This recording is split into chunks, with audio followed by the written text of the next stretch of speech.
почитувани граѓани, почитувани новинари. Со усвојувањето на Законот за попис и подпишувањето на указот од страна на председателот на државата, создадени се сите нормативни услови за спроведување на оваа важна статистичка операција за развојот на земјата. Државниот завод за статистика, институциите, државата имаат капацитет да спроведат попис според сите прописи на Евростат по сите меѓународни стандарди. Конечно, по 19 години, Северна Македонија ќе спроведе попис со кој ќе се соберат релевантни податоци важни за креирањето на идните политики и стратегии за развој на државата. Економски, образовни, здравствени, земјоделски, културни. Жално е што во ВМРО-ДПМН имаме неодговорни политичари, кои само од блокадите, саботажите и поделбите ја влечат идејата за своето постоење.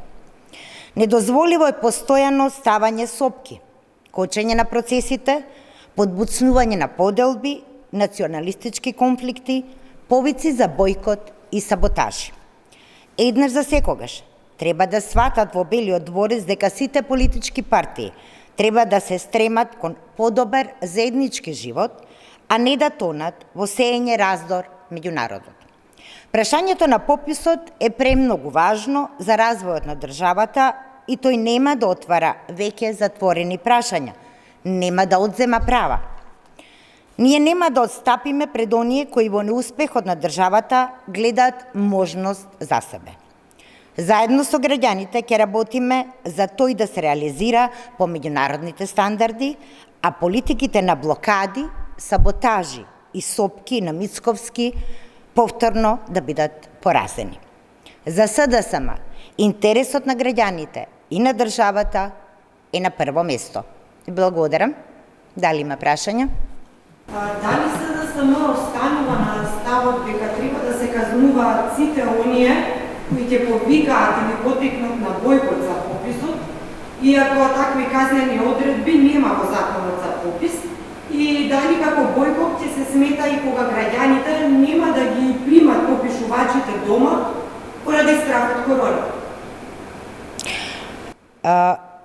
Прво, мора да знаеме дека како и за сите закони, така и за овој закон, откако ќе бидат донесени, а Законот за попис е веќе донесен, сите граѓани, сите институции мора да го почитуваат стриктно и да се стремат да во интерес на она што значи функција на пописот ги спроведат сите активности. Дали како пасивни чинители, како субјекти на пописот или како активни чинители кои што учествуваат во самата таа најважна статистичка операција. Повиците за бојкот ги слушаме, искрено се надеваме, дека сепак народот ќе препознае дека повиците на бојкот не носат ништо добро за државата и дека сите треба да ги почитуваме законите, да почитуваме она што значи спроведување на толку важна статистичка операција. Јас уште еднаш би кажала само дека граѓаните треба да бидат сигурни дека пописот ќе се спроведе согласно законот, согласно сите меѓународни стандарди и согласно она што значи препораки за сигурно одвивање на пописот, имајќи го во предвид дека се уште се бориме со пандемијата со SARS-CoV-2. И благодарам.